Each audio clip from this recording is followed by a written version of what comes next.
Dalam setiap kisah cinta, tak selalu ada akhir yang bahagia. Kadang, cinta berubah jadi luka, dan luka itu tumbuh menjadi dendam. Ketika kesetiaan dikhianati, dan cinta dipermainkan, di sanalah muncul kekuatan seorang wanita yang terluka. Bukan untuk menagih cinta, tapi untuk menunjukkan bahwa hati yang hancur bisa bangkit, bahkan membalas. Inilah kisah tentang cinta, perselingkuhan, dan balas dendam seorang istri sah yang pernah dikhianati, namun kembali berdiri untuk merebut kendalinya lagi. Dalam cinta, tidak semua luka berakhir dengan air mata. Ada yang berakhir dengan pembalasan. Pagi itu, matahari belum sepenuhnya terbit saat Nadia menyiapkan sarapan di dapur rumahnya. Ia mengenakan daster sederhana, rambut diikat seadanya, wajahnya polos tanpa riasan. Suaminya, Raka, duduk di meja makan sambil memeriksa ponsel. Wajahnya tampak datar, tanpa senyum, tanpa sapaan hangat seperti dulu.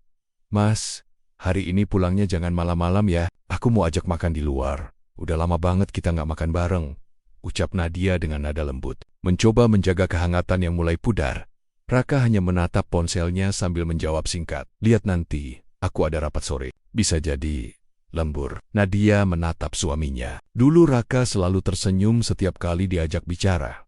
Sekarang, hanya jawaban singkat, dingin, seolah ia hanyalah orang asing di rumah sendiri. Tanpa sadar, Nadia memperhatikan refleksi wajah Raka di sendok yang ia pegang. Tatapannya dingin, matanya tampak menyembunyikan sesuatu. Ada rahasia. Beberapa minggu terakhir Nadia sering merasa suaminya berubah. Pulang larut, sering membawa aroma parfum wanita yang asing, sering tersenyum sendiri saat membaca pesan di ponsel, tapi ia mencoba menepis semua pikiran buruk itu. Saat sedang menyapu ruang tamu, Nadia menemukan lipstik merah di dalam jaket suaminya. Jantungnya berdetak cepat. Tangannya gemetar saat memegang benda kecil itu. Ia tahu itu bukan miliknya. Nadia tidak pernah memakai lipstik merah. Perasaannya campur aduk antara takut, marah, dan hancur. Tapi ia mencoba tenang. Ia tidak ingin gegabah. Ia ingin bukti yang lebih nyata. Malamnya, Nadia diam-diam mengikuti suaminya keluar rumah. Ia bersembunyi di balik setir mobil tuanya, menjaga jarak agar tidak ketahuan. Mobil Raka melaju ke arah sebuah kafe mewah di pusat kota. Lampu-lampu kota berkelip seperti menertawakannya. Dari kejauhan, Nadia melihat suaminya turun dan berjalan masuk ke kafe. Beberapa menit kemudian, muncul seorang wanita berpakaian elegan, tersenyum manis, lalu duduk di hadapannya. Mereka saling menatap, tertawa, dan bergenggaman tangan.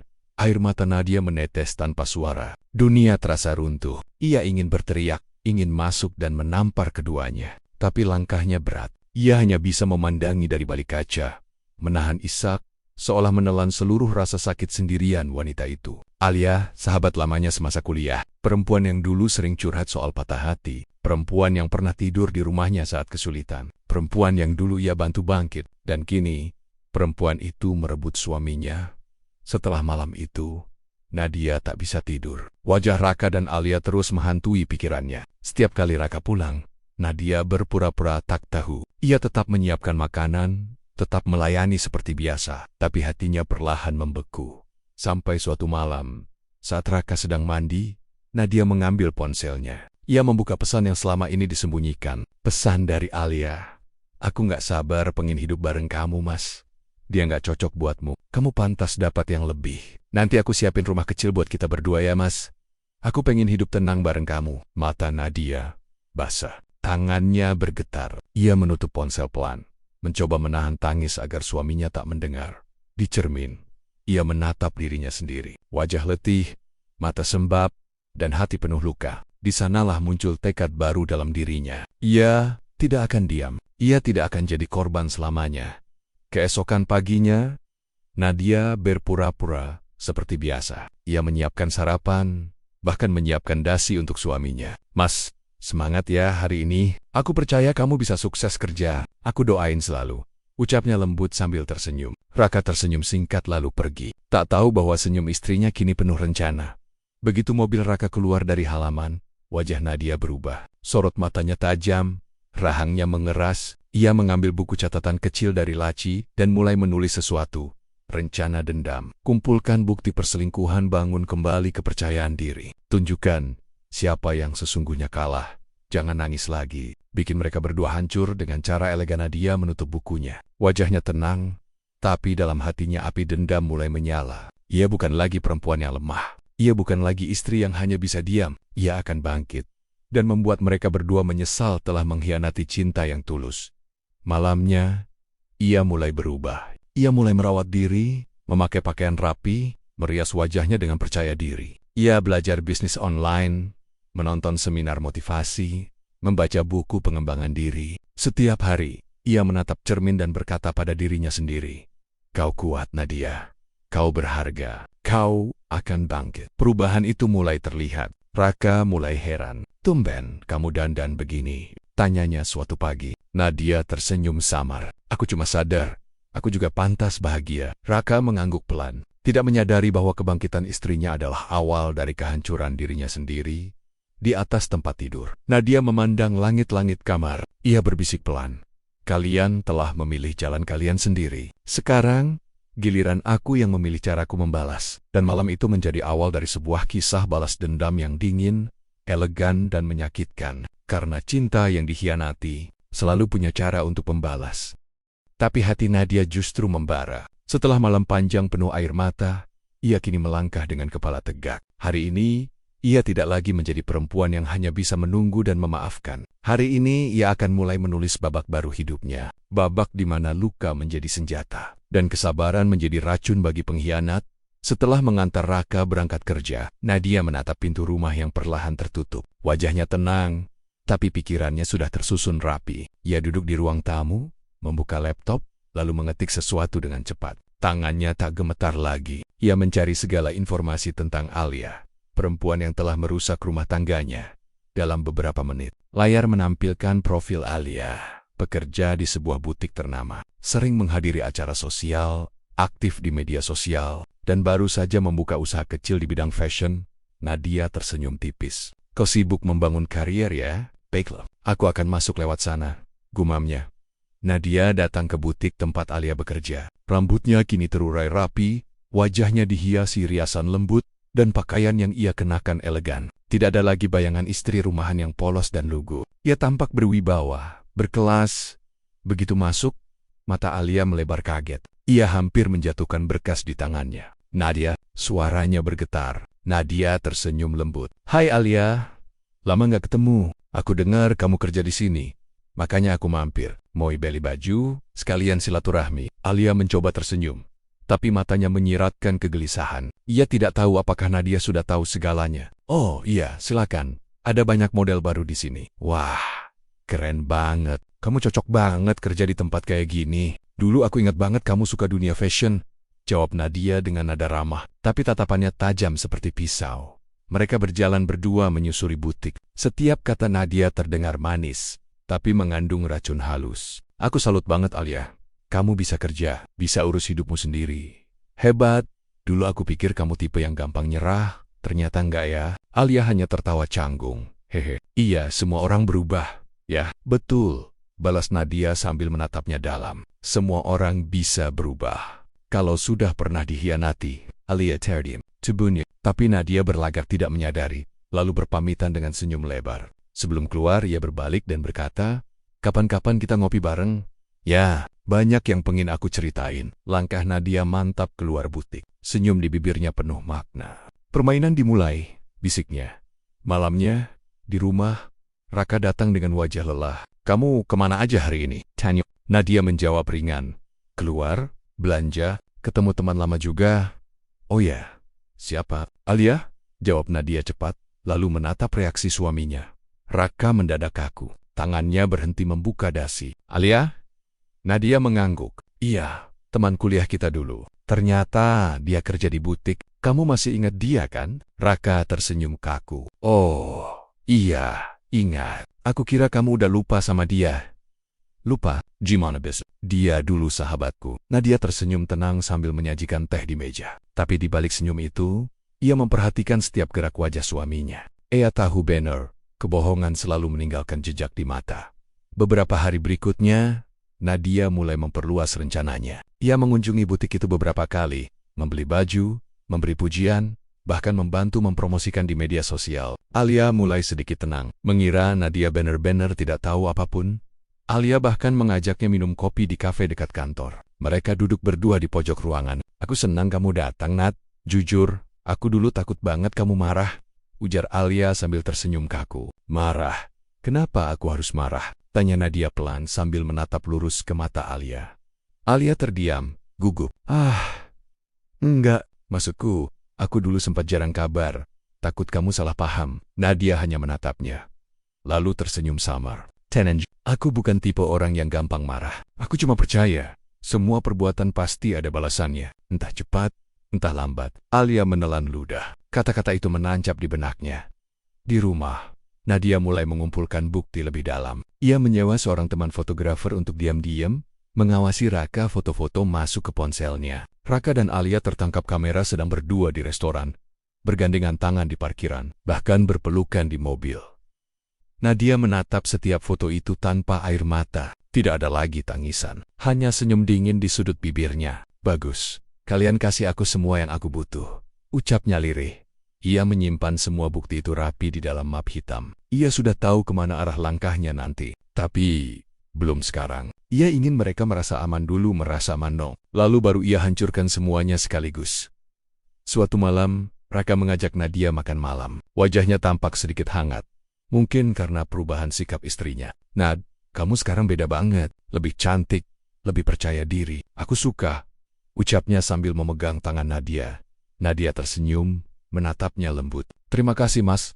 Aku cuma belajar mencintai diri sendiri. Soalnya kalau bukan aku, siapa lagi yang mau? Raka tersenyum samar, tidak menyadari bahwa tangan lembut yang ia genggam itu kini menyimpan niat tajam. Nadia melihat Raka seolah dari jarak jauh. Ia bukan lagi suami yang ia cintai dulu. Ia hanya pria asing yang kebetulan masih tinggal di rumah yang sama. Di dalam hatinya, suara kecil berbisik, kau belum tahu apa yang akan terjadi. Raka, kau belum tahu siapa yang sebenarnya kau lawan. Saat Raka tidur, Nadia berdiri di depan jendela kamar, menatap langit malam. Angin lembut berhembus, membawa ketenangan aneh di hatinya. Ia menggenggam map berisi bukti pengkhianatan itu, lalu tersenyum. Satu demi satu langkahku akan kubuka. Kalian pikir aku lemah? Lihat saja nanti. Langit malam menjadi saksi. Dari perempuan yang pernah disakiti, lahirlah sosok baru.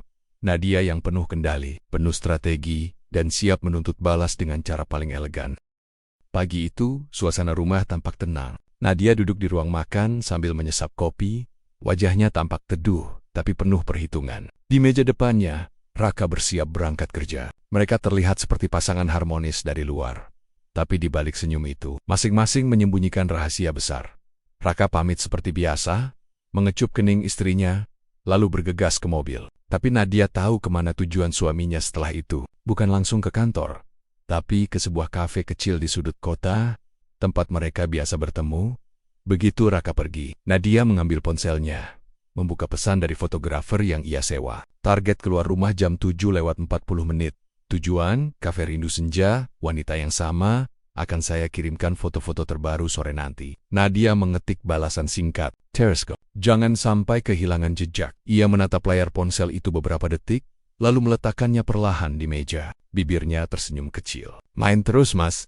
Aku belum selesai. Siang harinya, Nadia mendatangi butik tempat Alia bekerja. Kali ini ia tidak datang sendiri. Ia membawa beberapa potongan baju lama yang ingin ia ubah modelnya. Lah, aku mau minta bantuan kamu nih. Aku pengen ubah gaya pakaianku. Katanya kamu ahli fashion kan? Katanya dengan nada hangat.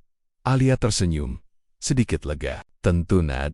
Aku bantu pilih yang cocok buat kamu. Bagus, aku pengen tampil lebih segar. Soalnya sekarang aku udah mulai ikut acara komunitas perempuan sukses. Jadi harus tampil beda. Alia tampak terkejut. Komunitas? Nadia mengangguk. Iya, aku juga lagi mulai bisnis kecil-kecilan. Online shop gitu. Lumayan lah, buat isi waktu. Kata-kata itu membuat Alia tersenyum kaku. Dalam hati ia merasa waspada. Nadia bukan lagi perempuan yang dulu sederhana dan bergantung pada suaminya. Sekarang ia terlihat berwibawa, penuh semangat, bahkan lebih percaya diri dari sebelumnya. Dan itu membuat Alia tidak nyaman. Kalau dia berubah sejauh ini, apa dia tahu sesuatu? Pikir Alia dalam hati. Sambil memilih baju, Nadia menatap wajah Alia di cermin. Ia bisa melihat kegelisahan di balik senyum palsu itu. Ia tahu Alia sedang panik. Bagus, batinnya. Kau mulai takut. Raka pulang dengan wajah lelah. Ia mendapati Nadia tengah duduk di teras sambil membaca buku. Kamu nggak keluar hari ini? Tanyanya sambil menaruh tas di kursi. Nadia tersenyum. Keluar ke butik Alia. Raka sontak menoleh cepat. Alia, kamu ke sana lagi? Iya. Aku pesan beberapa baju baru. Dia bantuin milih. Kamu tahu nggak? Lai itu orangnya baik banget. Aku senang bisa akrab lagi sama dia. Rocketadium. Ia mencoba menyembunyikan rasa gugup di wajahnya. Oh, iya, baguslah kalau kalian bisa akur lagi. Nadia menatapnya lembut. Mas senang aku berteman sama dia. Raka menelan ludah. Tentu, kenapa enggak? Bagus, jawab Nadia datar. Soalnya aku pengen ngajak dia makan malam bareng kita minggu depan. Sekalian reunian kecil. Wajah Raka mendadak pucat. Apa? Nadia berpura-pura tak melihat reaksi itu. Kamu nggak keberatan kan? Ya. Nggak sih. Tapi, kenapa tiba-tiba? Aku cuma pengen jaga silaturahmi. Lagi pula, aku suka lihat orang-orang yang aku sayang bisa akur satu sama lain. Senyumnya lembut, tapi tajam. Raka hanya bisa mengangguk pelan. Hatinya mulai gelisah. Kalau mereka ketemu bareng aku, apa Alia bisa jaga rahasia? Pikir Raka dengan wajah tegang. Rencana makan malam itu benar-benar terjadi. Nadia menyiapkan meja makan seindah mungkin. Lilin menyala, aroma masakan memenuhi ruangan. Ia mengenakan gaun merah elegan. Riasan wajahnya lembut tapi menawan. Raka duduk gelisah di ruang tamu. Sementara Nadia mempersiapkan hidangan terakhir. Lalu terdengar suara bel. Nah, itu pasti Alia, ujar Nadia tenang. Raka menggigit bibir. Dadanya berdebar. Pintu terbuka. Alia berdiri di ambang pintu, wajahnya gugup. Hai Ned. Hai, Mas Raka. Raka segera memalingkan pandangan, berusaha terlihat biasa saja. Hai, Alia, masuk. Suasana makan malam itu awalnya canggung. Nadia berusaha mencairkan suasana dengan obrolan ringan. Kalian berdua masih ingat masa kuliah nggak? Waktu kita sering nongkrong bareng. Tanyanya sambil tersenyum. Alia tertawa pelan. Ya, lucu banget kalau ingat itu. Kita bertiga dulu kompak. Betul. Sambung Nadia pelan. Aku nggak nyangka ya, kita bisa ketemu lagi dalam keadaan seperti ini. Nada suaranya datar, tapi menyimpan makna. Alia nyaris tersedak. Raka meminum air dengan cepat, menahan gugup. Nadia melirik keduanya bergantian, lalu menaruh sendok perlahan. Aku senang. Kalian tampak bahagia. Teman lama, ya harus saling dukung kan? Hening. Sejenak, suara detak jam di dinding terdengar jelas. Alia hanya mengangguk sementara Raka menatap piringnya. Enggan menatap siapapun. Setelah Alia pulang, Nadia berjalan pelan ke arah Raka yang sedang duduk di sofa. Mas, kamu kelihatan tegang banget. Ada apa? Tanyanya lembut. Raka memaksakan senyum. Enggak, cuma capek kerja. Capek kerja atau capek sembunyi? Raka langsung menoleh. Maksudmu apa? Nadia menatapnya lurus. Enggak usah panik, aku cuma tanya. Ia lalu berdiri, melangkah ke arah kamar, meninggalkan Raka dengan wajah pucat. Di balik pintu kamar, Nadia menahan senyum. Sedikit demi sedikit, topeng kalian akan lepas. Beberapa hari kemudian, hubungan Raka dan Alia mulai renggang. Alia mulai takut Nadia sudah tahu segalanya. Ia mulai curiga kalau Raka sengaja mempertemukan mereka untuk menguji kesetiaannya. Sedangkan Raka mulai merasa tertekan. Ia takut Nadia sudah mengumpulkan bukti. Pesan-pesan mereka mulai dipenuhi rasa curiga dan emosi. Alia, kamu yakin istrimu nggak tahu? Raka, tenang aja. Dia cuma ramah. Alia, aku nggak yakin. Tatapannya beda. Seolah dia tahu semuanya. Raka menghela napas panjang. Duduk di mobilnya sambil menatap layar ponsel. Kenapa semua terasa kacau? Batinnya. Sementara itu, Nadia terus menjalankan rencananya dengan sabar. Ia mendekati rekan kerja suaminya, ikut dalam acara sosial, dan mulai membangun reputasi baru sebagai wanita sukses dan mandiri. Semakin hari, banyak orang mulai menghormatinya. Ia bukan lagi bayangan Raka. Ia berdiri di atas kakinya sendiri. Dalam hati, Nadia tahu, waktunya akan tiba. Waktu di mana seluruh kebohongan akan ia ungkapkan di depan dunia. Tapi ia tidak ingin terburu-buru. Ia ingin Raka dan Alia saling menghancurkan dulu. Perlahan, dari dalam, di depan cermin, Nadia menatap dirinya sendiri. Wajahnya kini penuh keyakinan. Kau pikir aku akan menyerang dari depan? Tidak, Alia. Aku akan masuk ke hidupmu pelan-pelan, sampai kau sendiri yang menghancurkan dirimu. Di balik senyum lembutnya, Nadia menyimpan badai besar yang siap meledak kapan saja. Malam itu hujan turun deras, menetes di kaca jendela, menyisakan suara gemuruh yang seakan menggema di dada Raka. Ia duduk sendirian di ruang tamu, memandangi layar ponsel yang berisi pesan dari Alia. Aku nggak mau kayak gini terus, Raka. Aku capek sembunyi. Istrimu itu kayak tahu semuanya. Kamu harus pilih, Raka. aku atau dia. Raka menutup ponselnya, mengusap wajah lelahnya. Kepalanya penuh dengan bayangan Nadia yang kini berubah total, elegan, percaya diri, dan sulit ditebak. Ia bukan lagi istri penurut yang bisa dikendalikan. Ia seperti punya rahasia besar di balik senyum tenangnya. Di saat bersamaan, suara langkah terdengar dari tangga. Nadia muncul sambil membawa secangkir teh hangat. "Kamu belum tidur, Mas?" Raka menoleh cepat, berusaha menyembunyikan ponselnya. "Iya, cuma belum ngantuk." Nadia menaruh teh itu di meja, lalu duduk di sebelahnya. "Kelihatan capek banget, banyak pikiran." "Ya, sedikit," jawab Raka singkat. Nadia menatap wajah suaminya yang pucat. Dalam hatinya, ia tahu pria itu sedang terjepit. Tapi kali ini, ia tidak akan lagi menjadi penyembuh. Ia akan menjadi cermin. Cermin yang memantulkan semua keburukan yang disembunyikan Raka, Mas. Ujar Nadia pelan. "Kamu tahu nggak, aku bersyukur banget bisa lihat kamu setiap hari. Dulu aku kira aku cuma istri biasa, tapi sekarang aku sadar.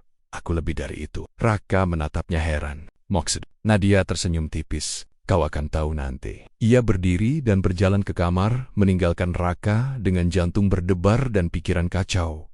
Keesokan harinya, di kantor, Raka bertemu Alia di tempat parkir. Wajah Alia kusut, matanya sembab. "Aku nggak mau terus sembunyi begini, Raka. Aku capek pura-pura jadi orang asing di depan istrimu." "Sabarlah, aku lagi cari waktu yang pas." "Waktu yang pas?" Alia menatapnya tajam. "Kamu cuma takut kehilangan kenyamananmu di rumah, takut kehilangan istrimu yang bisa ngurus semua urusanmu." Raka menghela napas, menatap sekitar, memastikan tidak ada yang melihat. "Jangan teriak, Lai. Ini di kantor. Kalau ada yang dengar, biarin." "Aku udah nggak tahan lagi!" potong Alia dengan suara bergetar. Raka memegang lengannya, menariknya sedikit menjauh. "Denger, Lai. Aku lagi berusaha nyelesain ini dengan cara baik. Tapi kamu harus tenang." Nadia belum tahu apa-apa. Alia tertawa getir. "Kamu ya." Tatapannya itu, Raka.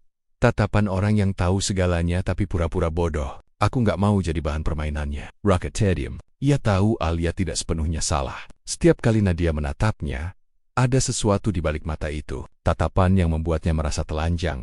Sementara itu, di rumah, Nadia sedang duduk di ruang tamu bersama Lina, sahabat lamanya. "Jadi kamu udah yakin mau terusin ini, Nat?" tanya Lina sambil menyeruput kopi. Nadia mengangguk pelan. "Aku udah kumpulin semua bukti. Foto, pesan, video, semuanya. Aku cuma butuh momen yang tepat." Raka sama Alia udah mulai goyah. "Kalau kamu tekan sedikit aja, mereka bisa saling hancur." "Itu memang rencanaku," jawab Nadia tenang. "Aku nggak perlu teriak-teriak. Mereka akan saling tuduh sendiri." Lina mengangguk. Ia tahu Nadia bukan lagi perempuan lembut seperti dulu. Sekarang, setiap langkahnya terukur. "Cuma hati-hati, Nat. Jangan sampai kamu kebawa emosi." Nadia tersenyum samar. "Aku udah nggak pakai emosi, Lin. Aku pakai logika. Dulu aku berjuang pakai hati, hasilnya aku diinjak. Sekarang aku balas pakai otak." Sore itu, Nadia memutuskan datang ke kantor Raka dengan alasan mengantar makan siang. Saat tiba di sana, ia melihat sesuatu dari kejauhan yang membuatnya diam sejenak. Raka berdiri di parkiran, berbicara dengan Alia, wajah mereka tegang. Raka memegang tangan Alia, berusaha menenangkannya. Nadia tidak mendekat, ia hanya menatap dari balik kaca mobilnya. Satu sudut bibirnya terangkat. "Bagus. Semakin sering kalian bertemu, semakin cepat kalian jatuh." Ia mengambil ponsel, memotret dari kejauhan, lalu menulis pesan untuk fotografernya. "Kirim fotonya ke alamat email pribadi. Jangan lewat HP lagi. Aku nggak mau ada jejak." Setelah itu, ia turun dari mobil dengan wajah seolah tak tahu apa-apa. "Mas," panggilnya sambil melambai. Raka dan Alia sontak kaget. Alia buru-buru melepaskan tangan Raka. Nadia tersenyum manis. "Lagi ngobrol ya? Wah, kebetulan banget aku kesini mau antar makan siang." Alia mencoba menahan gugup. "Oh, iya. Aku cuma numpang lewat." Nadia menatapnya dengan tatapan hangat. "Kamu kerja di sini juga ya, Lai?" Alia tersenyum kikuk. "Enggak, cuma ada urusan sebentar." "Oh, kirain kamu sengaja mampir buat ketemu suamiku." Suasana langsung hening. Raka menelan ludah. Alia terdiam, tapi Nadia hanya tertawa kecil. "Bercanda kok, jangan tegang gitu." Ia menyerahkan kotak makan ke Raka. "Mas, aku balik dulu ya." "Selamat kerja." Begitu Nadia pergi, Raka dan Alia masih berdiri kaku. Raka menatap wajah Alia. "Lihat kan, dia cuma bercanda," ucapnya mencoba meyakinkan. Tapi Alia menggeleng. "Itu bukan candaan." Dia tahu. Malamnya, pertengkaran besar pecah. Alia menelpon Raka dengan nada tinggi. Kamu dengar tadi gimana nadanya? Dia nyindir aku terang-terangan, Raka. Udahlah, kamu terlalu mikir. Nadia bukan tipe yang suka ribut. Justru itu masalahnya. Dia diam, tapi tajam. Aku takut, Raka. Aku nggak mau kehilangan semua yang aku punya. Tenang, Lai. Aku janji akan beresin semuanya. Janji? Janji apa lagi? Kamu udah janji berkali-kali. Tapi kamu masih di sana. Masih tidur di ranjang yang sama-sama dia. Telepon ditutup sepihak. Raka melempar ponsel ke sofa. Frustrasi. Ia memegang kepalanya. Semuanya kacau. Alia panik. Nadia mencurigakan. Apa yang harus kulakukan? Sementara itu, Nadia duduk di depan laptopnya, menatap tumpukan file bukti yang sudah ia kumpulkan. Ia memutar satu video. Raka dan Alia di restoran tertawa bersama. Lalu foto-foto mereka berdua di parkiran. Bergandengan tangan, ia menatap layar dengan tenang. Kalian pikir, aku nggak tahu. Dari awal aku sudah lihat semuanya. Lalu ia membuka email dan menulis pesan baru. Kepada pengacara pribadi subjek, persiapan dokumen saya ingin ajukan gugatan cerai. Tapi tahan dulu, saya akan beri instruksi selanjutnya setelah acara ulang tahun pernikahan kami minggu depan. Ia menekan tombol kirim dan bersandar di kursi. Wajahnya tenang, tapi matanya menyala. Ulang tahun pernikahan ya, hari yang sempurna untuk membuka semua kebohongan. Nadia mulai menyiapkan acara kesil-kasilon di rumah. Ia mengundang beberapa teman lama, rekan kerja Raka, dan Alia. Semuanya berjalan normal di permukaan. Tapi di balik setiap persiapan, ada rencana besar yang siap meledak. Nadia menatap gaun putih yang tergantung di depan cermin. Ia tersenyum tipis. Kau sudah menghancurkan hatiku, Raka. Sekarang, aku akan menghancurkan duniamu.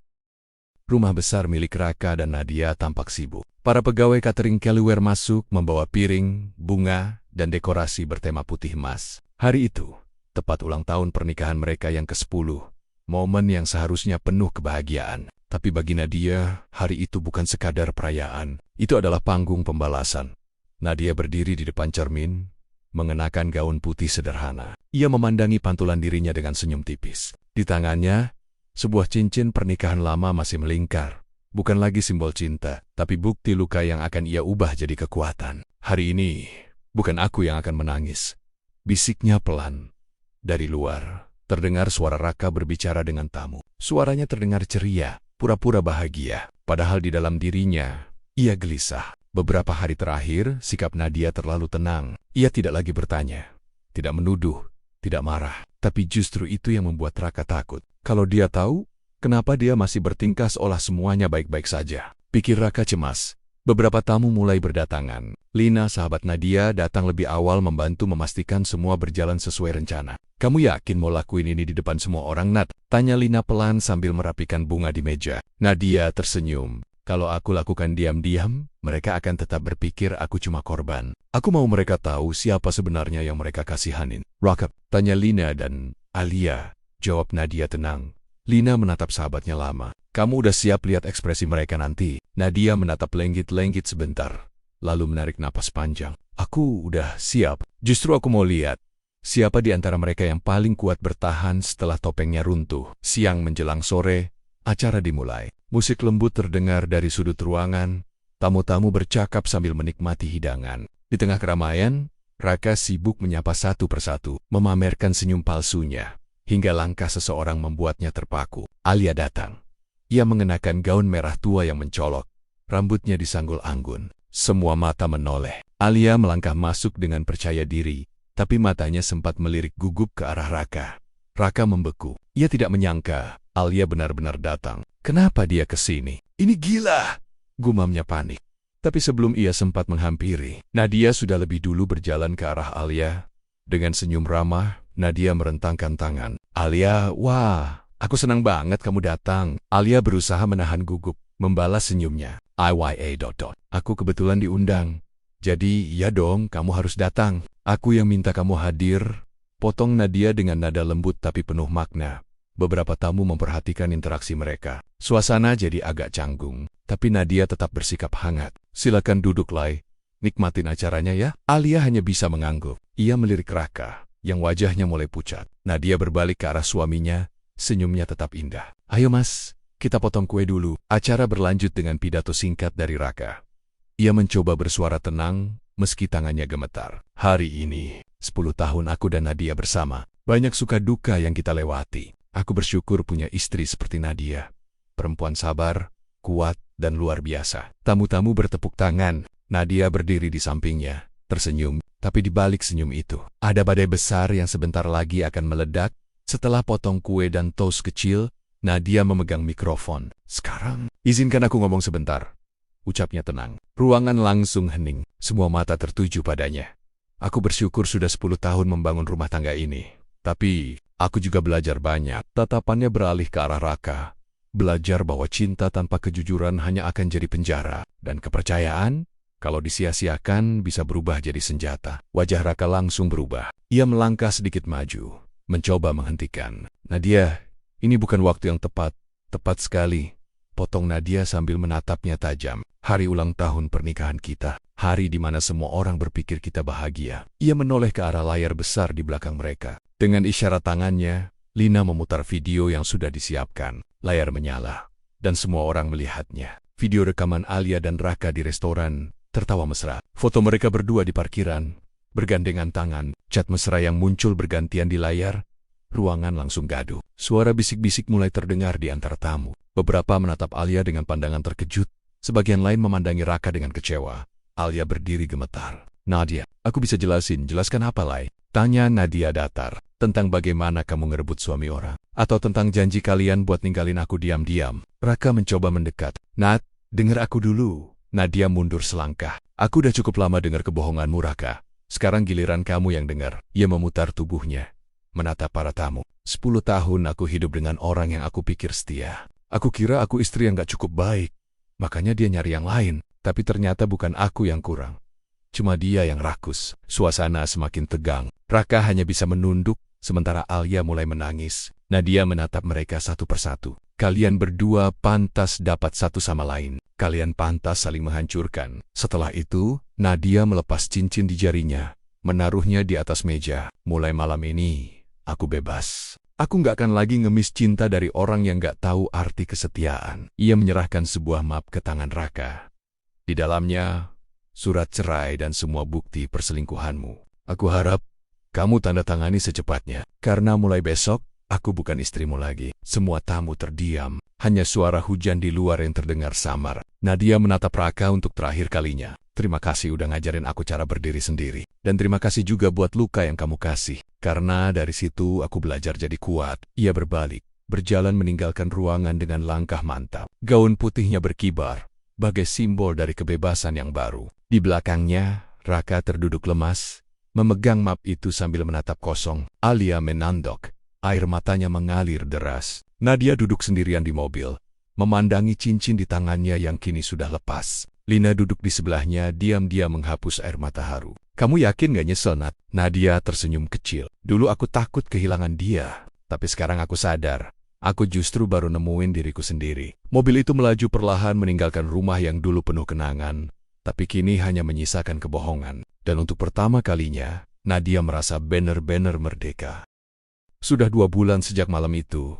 Malam ketika Nadia mengakhiri pernikahannya dengan cara yang tak akan pernah dilupakan siapapun yang hadir. Berita perselingkuhan Raka dan Alia menyebar cepat, menjadi topik di kalangan teman-teman mereka. Tapi di balik semua gosip, Nadia memilih diam, menutup pintu masa lalu, dan mulai menata hidupnya dari awal. Pagi itu, sinar matahari menembus jendela apartemen barunya. Tak sebesar rumah dulu, tapi lebih hangat, lebih tenang. Nadia meneguk kopi sambil memandangi langit Jakarta yang masih berselimut kabut. Di meja kerjanya berserakan beberapa dokumen, proposal kerja, draft presentasi, dan kalender yang penuh coretan. Ia kini bekerja sebagai konsultan desain interior independen. Tanpa bayangan Raka, tanpa beban rumah tangga, Nadia justru menemukan kembali semangat yang lama hilang. Ternyata bahagia itu sederhana, asal nggak dipaksa bareng orang yang salah, gumamnya sambil tersenyum kecil. Ponselnya bergetar. Pesan dari Lina muncul. Nat, nanti sore ikut acara networking ya. Banyak klien potensial. Bisa bantu kamu dapat proyek baru. Nadia membalas cepat. Oke, nanti aku nyusul. Ia merapikan berkas, lalu berdiri di depan cermin. Wajahnya tampak lebih segar, lebih tegas. Luka memang belum hilang, tapi kini ia tahu caranya berdamai. Sementara itu, di sisi lain kota, Raka duduk di ruang kerjanya yang berantakan. Wajahnya lelah, mata cekung. Sejak kejadian di pesta ulang tahun pernikahan itu, reputasinya runtuh. Beberapa klien mundur, rekan kerja menjaga jarak. Bahkan hubungannya dengan Alia pun tidak seindah dulu. Pintu terbuka. Alia masuk dengan wajah kesal. Raka, kamu tahu nggak? Orang-orang di kantor masih ngomongin aku. Mereka nganggep aku perebut suami orang. Padahal kamu udah cerai. Raka menghela napas berat. Aku udah bilang, sabar aja dulu, Lai. Waktu yang bakal ngejelasin segalanya. Waktu. Alia menatap tajam. Udah 2 bulan, Raka. 2 bulan aku hidup kayak bayangan dosa. Raka menatapnya dengan mata lelah. Kamu pikir aku nggak ngerasa? Aku kehilangan segalanya, Lai. Rumah, istri, nama baik. Alia terdiam. Lalu dengan nada getir ia berkata, kamu nggak kehilangan istri. Kamu dibuang sama istri yang kamu hancurin sendiri. Suasana hening. Kata-kata itu seperti tamparan bagi Raka. Ia menunduk, tak bisa menyangkal. Dalam hatinya, ia mulai sadar. Kehilangan Nadia bukan hanya soal cinta. Ia kehilangan orang yang selama ini jadi penopang hidupnya. Sore hari, Nadia tiba di acara networking yang diadakan di sebuah hotel bintang 5. Ruangan dipenuhi orang-orang profesional, arsitek, desainer, pebisnis. Lina langsung melambaikan tangan. Nadsin, aku kenalin sama beberapa orang. Nadia mengikuti, berkenalan dengan beberapa klien. Salah satunya seorang pria bernama Arvin, pengusaha muda yang bergerak di bidang properti. Penampilannya rapi, sopan, dengan tatapan mata yang hangat. Jadi kamu yang desain interior untuk butik milik Bu Retno? Tanya Arvin. Iya, betul. Jawab Nadia dengan senyum ramah. Proyek itu yang bikin aku berani mulai usaha sendiri. Bagus banget hasilnya. Aku lihat fotonya di majalah arsitektur bulan lalu. Selera kamu kuat, elegan tapi tetap fungsional. Terima kasih, ucap Nadia. Aku cuma berusaha bikin ruang yang punya karakter. Arvin tersenyum. Kayak kamu ya, punya karakter kuat. Nadia terdiam sejenak. Komentar itu sederhana, tapi entah kenapa membuatnya sedikit hangat. Ia membalas dengan senyum tipis. Mungkin karena aku belajar dari hidup, ujarnya singkat. Mereka terus berbincang membahas ide desain dan kolaborasi. Tapi di sela obrolan profesional itu, ada getar halus yang tak bisa diabaikan. Untuk pertama kalinya, setelah sekian lama, Nadia merasa nyaman berbicara dengan seorang pria. Tanpa takut, tanpa curiga, Lina yang memperhatikan dari jauh hanya tersenyum penuh arti. Akhirnya, ada seseorang yang bisa bikin dia senyum lagi. Namun kebahagiaan kecil itu tak berlangsung lama. Malamnya, Nadia pulang dan menemukan seseorang menunggu di depan apartemennya. Raka. Ia berdiri di bawah lampu jalan, basah oleh gerimis. Wajahnya lelah. Nadia menghela napas dalam. Kamu ngapain di sini, Raka? Aku cuma pengen ngobrol. Jawab Raka pelan. Kita udah nggak punya urusan, Raka. Too long ... 5 menit aja. Nadia menatapnya sebentar, lalu membuka pagar kecil. Masuk, tapi aku nggak janji bisa ngasih yang kamu mau. Mereka duduk di ruang tamu. Raka memandang sekeliling apartemen itu. Sederhana, rapi, tapi terasa hangat. Tempat ini kayak tenang, ucapnya lirih. Ngomong aja, Raka. Aku capek basa-basi. Raka menarik napas dalam. Aku cuma mau minta maaf buat semua yang udah aku lakuin. Buat nyakitin kamu. Buat ngancurin pernikahan kita. Nadia diam. Aku pikir waktu itu aku butuh hal baru. Sesuatu yang beda. Tapi ternyata aku cuma kehilangan hal paling berharga. Tatapan matanya memohon. Aku nggak minta kamu balikan. Aku tahu udah telat. Aku cuma pengen kamu tahu. Aku nyesel. Nadia memejamkan mata sejenak. Lalu berkata tenang. Aku udah maafin kamu, Raka. Tapi maaf bukan berarti aku lupa. Aku tahu. Dan aku juga nggak mau balik ke masa lalu. Aku udah bahagia sekarang. Dengan hidupku sendiri. Raka, aku ngerti.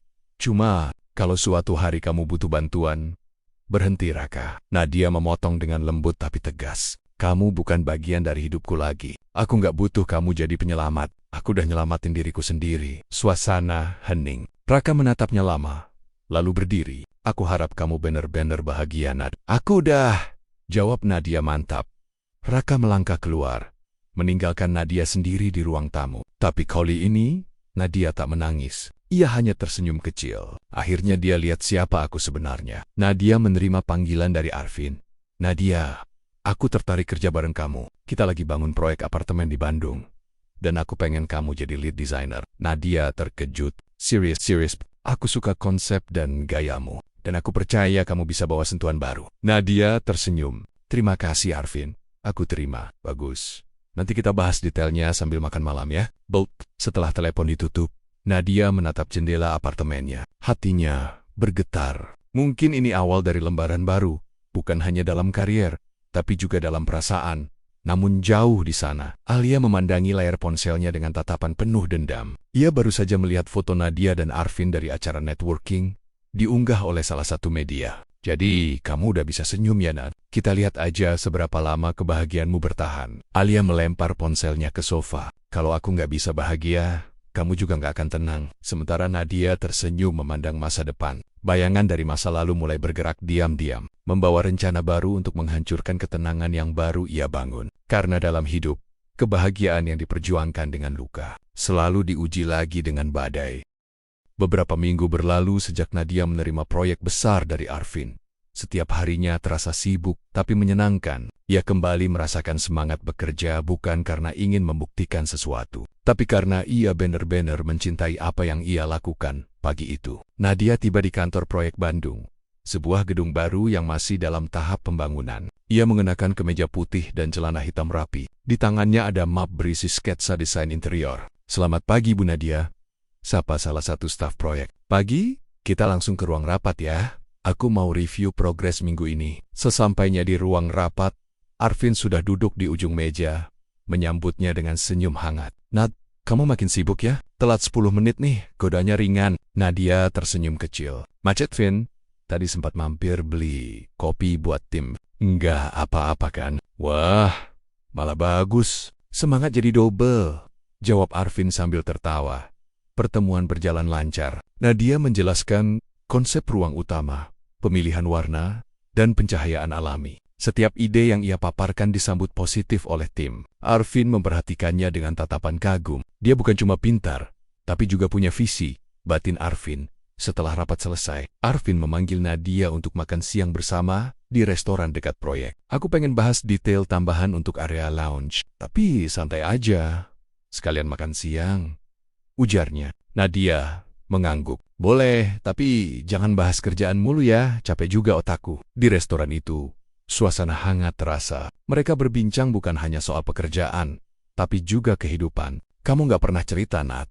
Dulu kamu gimana bisa mulai di dunia desain?" tanya Arvin sambil menyeruput jusnya. Nadia tersenyum samar. "Dulu, aku cuma bantu dekor rumah. Lama-lama, suka. Tapi baru bisa serius setelah aku berani lepas dari masa lalu." "Masa lalu?" "Ya, pernikahan yang gagal." Arvin menatapnya penuh empati. "Kamu kuat ya?" Nadia tertawa kecil. "Bukan cuma udah nggak punya pilihan selain berdiri. Kadang orang kuat justru lahir dari luka," ujar Arvin pelan. Ucapan itu membuat Nadia terdiam sejenak. Tatapan mata Arvin begitu tulus. Dan entah kenapa, hatinya terasa hangat. Mereka melanjutkan makan dengan ringan. Namun di luar sana, di sebuah mobil yang terparkir tak jauh, seseorang diam-diam memotret mereka.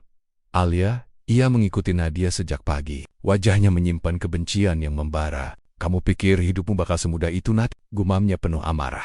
"Kamu udah ngambil segalanya dari aku. Sekarang giliranku ngerusak apapun yang kamu bangun." Alia menatap hasil foto di kameranya, lalu tersenyum sinis. "Kita mulai dari sini." Malamnya, di apartemen, Nadia menerima pesan tak dikenal. "Perempuan gagal selalu cari laki-laki kaya buat nyelamatin diri," katanya kuat, padahal cuma numpang sukses orang lain. Nadia menatap layar dengan kening berkerut. "Siapa ini?"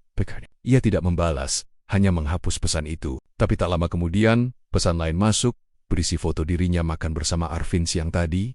Wajah Nadia memucat. Ini diambil diam-diam. Ia langsung mematikan ponsel, mencoba menenangkan diri. Tapi rasa tak nyaman itu sulit diabaikan. Ada seseorang yang sedang mengawasinya. Keesokan harinya di kantor proyek, suasana mulai berubah. Beberapa staf berbisik-bisik ketika Nadia lewat. Katanya dia dekat sama Pak Arvin, makanya langsung jadi lead designer. Dengar-dengar dia tuh mantan istri orang kaya yang gagal nikah. Waduh, pantesan gampang dapat proyek gede. Nadia berusaha tetap tenang, tapi setiap kali ia lewat, bisik-bisik itu terasa menusuk. Saat rapat dimulai, ia mendapati beberapa anggota tim tak lagi fokus mendengarkan. Usai rapat, ia menemui Arvin. "Vin, ada gosip aneh di kantor. Katanya aku dapat proyek ini bukan karena kerjaanku, tapi karena hubungan pribadi sama kamu." Arvin menghela napas berat. "Aku juga udah dengar. Kayaknya ada yang nyebar isu, dan aku tahu siapa pelakunya," jawab Nadia tegas. "Alia." Arvin terkejut. "Alia? Itu perempuan yang dulu selingkuh sama mantan suamimu?" Nadia mengangguk. "Dia nggak akan tinggal diam. Dia pikir kalau aku hancur, hidupnya jadi lebih baik. Arvin menatapnya dalam. Kita bisa lawan gosip ini dengan bukti kerja. Aku bakal klarifikasi ke tim. Kamu nggak sendiri, Nat. Nadia tersenyum kecil. Makasih, Vin.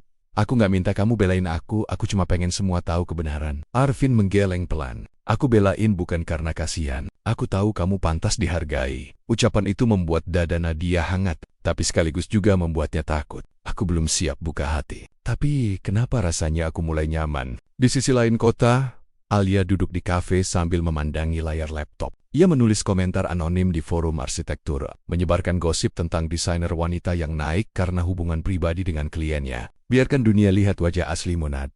Kali ini kamu yang bakal malu. Namun belum sempat ia menutup laptop, ponselnya berdering. Raka, Alia, kita perlu bicara. Suaranya terdengar berat. Aku sibuk, Raka. Aku tahu kamu lagi ngelakuin sesuatu yang salah. Jangan ganggu Nadia. Alia mendengus. Kamu masih bela dia? Padahal dia yang bikin aku dicaci orang. Dia nggak ngapa-ngapain, Alia. Kamu sendiri yang mulai. Jangan ajarin aku soal benar salah. Kamu pikir aku lupa gimana dulu dia ngerebut kamu dari aku? Rocketadium. Kamu salah paham, Alia. Aku yang nyari dia waktu itu. Bukan dia yang ngejar aku. Alia membanting ponselnya ke meja. Matanya memerah. Semuanya nyalahin aku. Semuanya ngebelain dia. Aku nggak akan kalah. Malam itu, Nadia kembali ke apartemennya. Ia membuka laptop, menelusuri forum-forum, dan menemukan tulisan-tulisan yang menyebarkan gosip buruk tentang dirinya. Komentar sinis, tuduhan murahan, semuanya tersebar luas. Tangannya gemetar. Ia menarik napas panjang, mencoba tenang. Tapi air matanya akhirnya jatuh juga. Aku cuma pengen hidup tenang. Kenapa harus selalu ada yang datang ngerusak? Tak lama kemudian, notifikasi pesan muncul. Dari Arvin, aku baca semua gosip itu. Jangan tuku. Aku bakal klarifikasi ke media besok. Kamu gak sendiri, Nat. Aku percaya sama kamu. Nadia menatap layar ponselnya lama, lalu membalas pelan. Terima kasih, Vin. Aku pikir aku harus hadapi ini sendirian. Kita Tim, dan aku temanmu. Selalu. Nadia tersenyum di sela air mata. Ia tahu, badai ini belum selesai. Tapi setidaknya kali ini, ia tidak berdiri sendirian di Tempot Lane. Alia memandangi foto Nadia dan Arvin di layar ponselnya. Ia menggenggamnya erat sambil berbisik pelan. Kamu pikir kamu menang, Nat? Belum.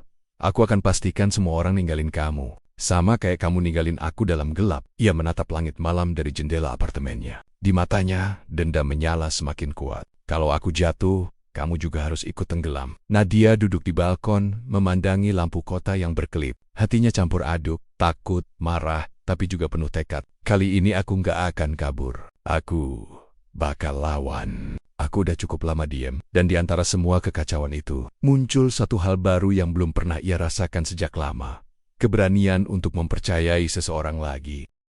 Pagi itu, suasana di kantor proyek terasa tegang. Sejumlah staf terlihat berbisik-bisik sambil menatap layar ponsel mereka. Beberapa dari mereka mencuri pandang ke arah Nadia yang baru saja masuk. Ia bisa merasakan tatapan-tatapan tajam itu, seperti jarum yang menusuk pelan.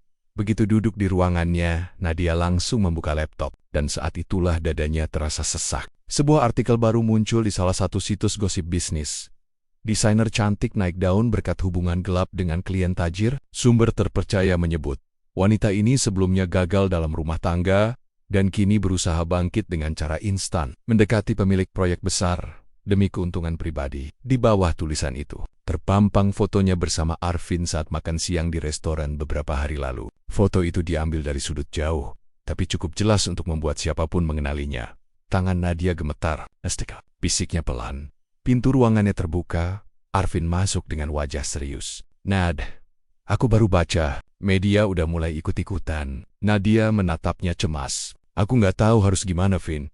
Semua orang liatin aku, kayak aku beneran salah. Arvin duduk di depannya. Tenang, aku udah kontak tim PR. Kita bakal bikin pernyataan resmi. Aku juga bakal posting klarifikasi pribadi. Semua orang harus tahu kamu dapat posisi ini karena kerja kerasmu, bukan karena hubungan pribadi. Nadia menarik napas berat. Tapi, gosip kayak gini, susah dibendung. Sekali orang percaya, susah diubah. Arvin menatapnya dalam. Makanya aku bakal berdiri di depan. Aku nggak mau nama kamu rusak gara-gara fitnah. Beberapa jam kemudian, Arvin menggelar rapat mendadak dengan seluruh tim. Di ruangan besar itu, suasana tegang terasa. Semua mata tertuju padanya. Aku tahu akhir-akhir ini banyak isu yang beredar. dan aku mau luruskan semuanya sekarang. Ia menatap satu persatu anggota tim. Bu Nadia dipilih jadi lead designer bukan karena hal lain, tapi karena dia kompeten. Kalian semua lihat sendiri hasil kerjanya. Gosip yang beredar di luar sana tidak benar. Ruangan itu hening. Beberapa orang menunduk malu.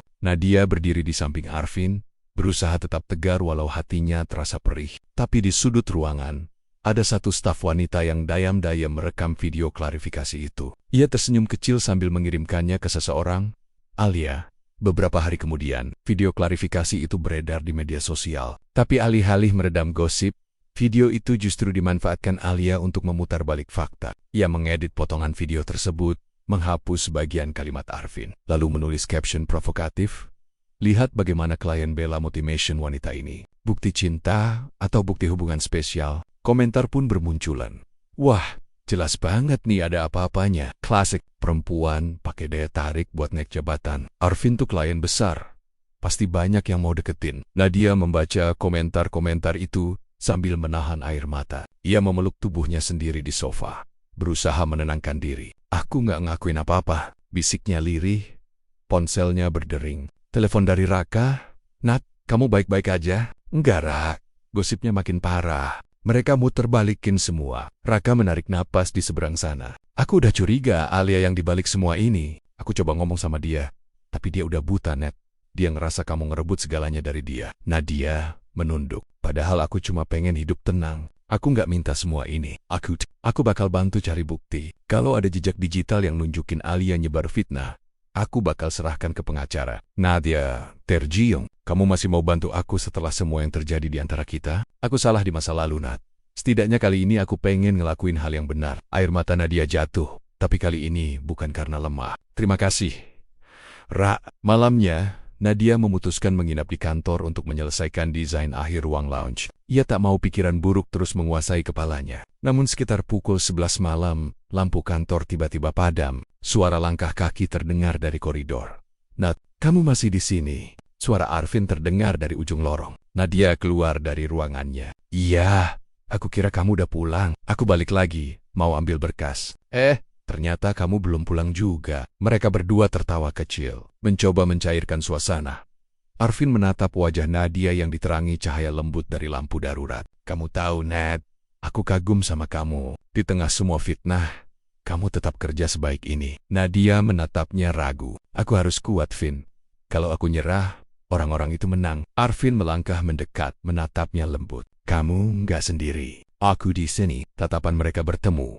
Lama. Ada keheningan aneh yang membuat dada Nadia berdebar. Ia cepat-cepat menunduk, mengalihkan pandangan.